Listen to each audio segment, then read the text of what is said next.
Bryce Canyon.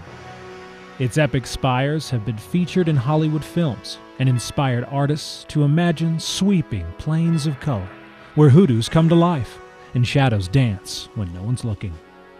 It is a world of unique beauty, unparalleled anywhere on Earth. The thing is, this isn't Bryce Canyon. Casto Canyon is one of the only trails that I know of that looks just like Bryce Canyon. You've got the hoodoos and the red rocks, and most of the year it's dry stream crossings. In the spring they say you have to cross in about 8 inches to a foot of water, all these crossings, and there's a lot of them in 5.5 miles.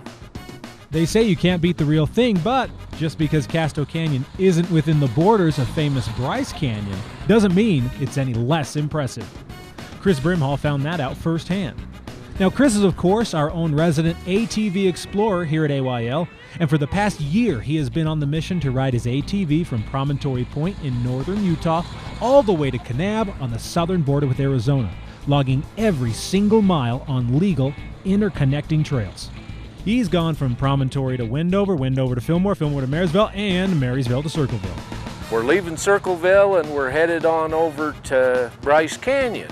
Well, just one of those things. I kind of got lost when I got halfway over there, and I found a place called Casto Canyon. Being a feller that likes to take pictures, geez, we got down in there all day long, and every time you turned around there was something that you had to stop and photograph. And if you're gonna go ride your ATV and you're ever down by Panguitch, Casto Canyon's a must-see. So everybody down there knows about it, but I haven't ever known it to be well advertised as a riding destination.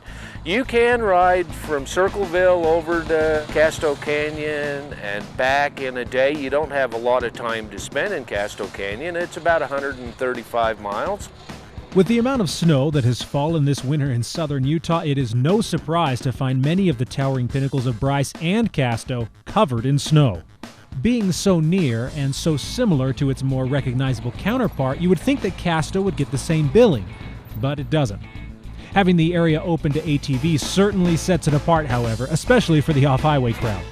As Chris meanders between outcroppings and along tight canyons, he's welcomed into an environment few off-roaders ever get the chance to ride through. Soon, the red highlights blend with the green of ponderosa pines, clawing at a blue sky that is only occasionally pocked by cloud.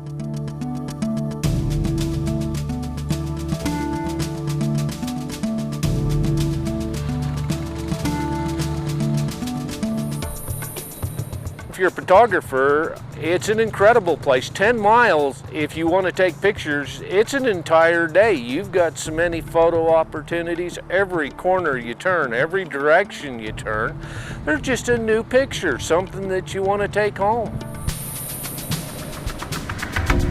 There are two ways to access Casto. One from Panguitch, only about 11 miles from the mouth of the canyon, right on Highway 89, and on the east from Highway 12 toward Red Canyon.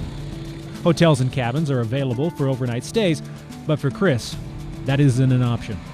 The final leg of his voyage begins right here as he leaves the red towers of Bryce and Casto behind. Now that he's so close to his end goal, his eye is already on the horizon and the next mile of trail that will start him on the path to journey's end. Yeah, I'm within 100 miles of being in Kanab. We're getting pretty dang close, but you got to go down one canyon called Hog Canyon, and it's one of the few double red diamond trails in the state. It's very steep getting off of that hillside up there, but darn, it's pretty. Next stop, Kanab. I'm Stephen Human for At Your Leisure with Chad and Corby Booth.